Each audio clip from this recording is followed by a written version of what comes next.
अग्निपथ योजना का घोषणा जैसे ही देश के अंदर हुआ, पूरे देश में इसको लेकर आरोप प्रत्यारोप के जो दौर थे वो शुरू हुए। बिहार जला और अब इस योजना के खिलाफ हुए बिहार में जो आगजनी थी उसके तार पीएफआई से जुड़े नज़र आ रहे हैं।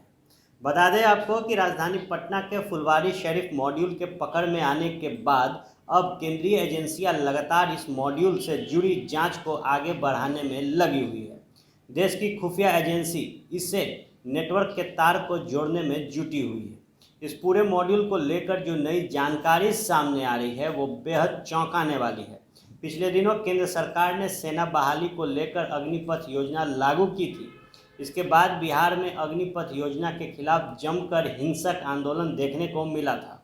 इस पूरे विरोध प्रदर्शन के दौरान बिहार के कई ट्रेनों को आग के हवाले कर दिया गया था।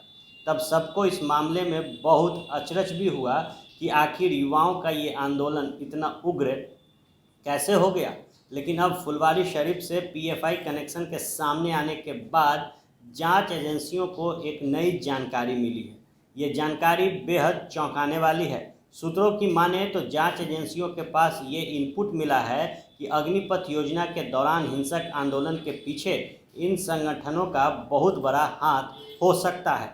पीएफआई जैसे संगठनों की भूमिका अग्निपथ आंदोलन को हिंसक रूप देने में हो सकती है। अब केंद्रीय एजेंसियां इसे लेकर छानबीन में जुटी हुई है। पीएफआई नेटवर्क से जुड़े ऐसे व्हाट्सएप ग्रुप को खंगाला जा रहा है जिस व्हाट्सएप ग्रुप में अग्निपथ आंदोलन के समर्थन और सरकार के विरोध में कंटेंट शेयर किया गया हो। फुलवारी शरीफ मॉड्यूल के तहत काम करने वाले संगठन और आतंकी कनेक्शन वाले लोगों को मिशन भारत को 2047 तक इस्लामिक राष्ट्र बनाने का था। इसके लिए बाजार तक खुरासान डायरी क्रिएट की गई थी। खुरासान मॉड्यूल पर काम करते हुए पीएफआई जैसे संगठन से जुड़े लोगों ने बिहार में फुलवारी शरीफ से मॉडल को क्रिएट कर दिया।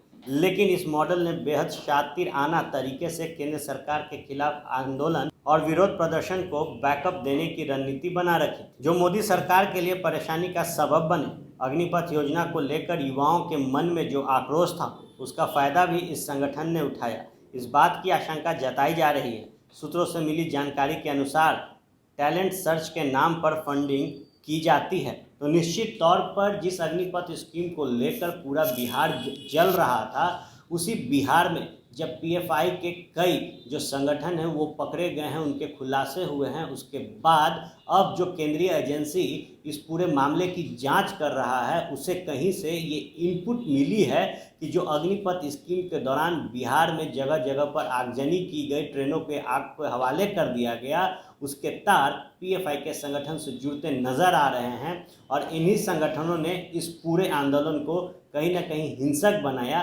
इसकी भी जानकारी सामने आ रही है। बहरहाल देखने वाली बात होगी कि अब जब केंद्रीय एजेंसी पूरे तथ्यों को जोड़ने में लगी हुई है, एक एक इनपुट पर केंद्रीय एजेंसी काम कर रही है, तो आने वाले समय में जो चर्चा इस वक्त पीएफआई संगठन और जो आंदोलन बिहार के अंदर सेना बहाली के दौरान हुआ, उन तमाम तथ्यों को जब जोड़ती है केंद्रीय एजेंसी तो क्या कुछ निकलकर सामने आता है, ये देखना दिलचस्प होगा।